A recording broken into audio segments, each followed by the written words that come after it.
Morning. Oh, there you are. Good morning. Good to see you. Yes. Now, you've been with us from the start of the pandemic, giving us helpful advice and tips. And now the pandemic has shifted dramatically and drastically in such a short amount of time. And I personally know some folks who are sort of trying to figure out and maneuver, where do we go from here? We've been 2 years in this thing. What are you seeing as far as, mental health challenges with people out there at this stage of the pandemic? It's so good to be back with you guys. I do feel like we've been on this journey together in a way for the last 2 years. But yes, people are really starting to reckon with what it's meant to be going through this for the last 2 years. And still seeing a lot of anxiety and depression, people wanting to return to a more normal. And for some people who may have had more of a stress response this whole time, they're kind of starting to let down and actually feel the feelings associated with fear, grief, loss, disappointment, and all of that. So we're still seeing a lot of people accessing mental health treatment at this time. Right. And it will take some time. I mean, it's, 2 years into it, and now we're slowly seeing things, try to get back to that new normal. What is your advice on how to deal with that transition now?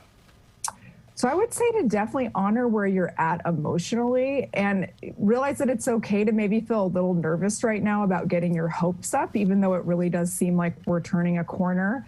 Practicing cautious optimism, I think, is always a great approach when we're still dealing with uncertainty. And it's also okay to feel happy and excited about returning to a more normal life. Mm-hmm. Also, I think the power of words and mindset is important.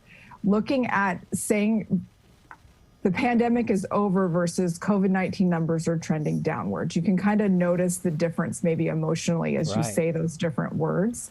And then also realizing that social connection is really vital for our mental health. Mm-hmm. We have been in a real time of isolation for a long time, and we've adjusted to that.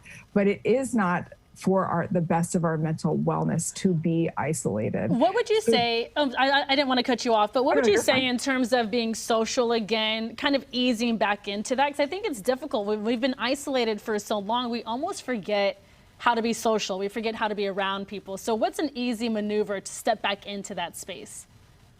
Yeah, I would say to challenge yourself a little bit about what is your social saturation point, because some of us who are more extroverted, for example, struggled a little bit more initially and we've adjusted to it, but it's actually better for you to go out and be around people. So looking at something like, a workshop that you have the choice to go online or in person, challenge yourself to go in person and realize that everyone's feeling socially awkward. It all kind of feels like we're back in junior high walking into the cafeteria. Right.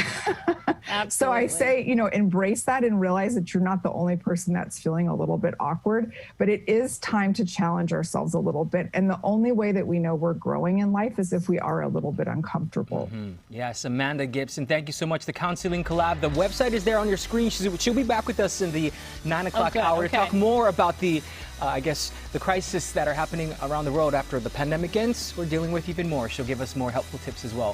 Thank you. We'll see you in the 9 o'clock hour. We got more Good Day coming up.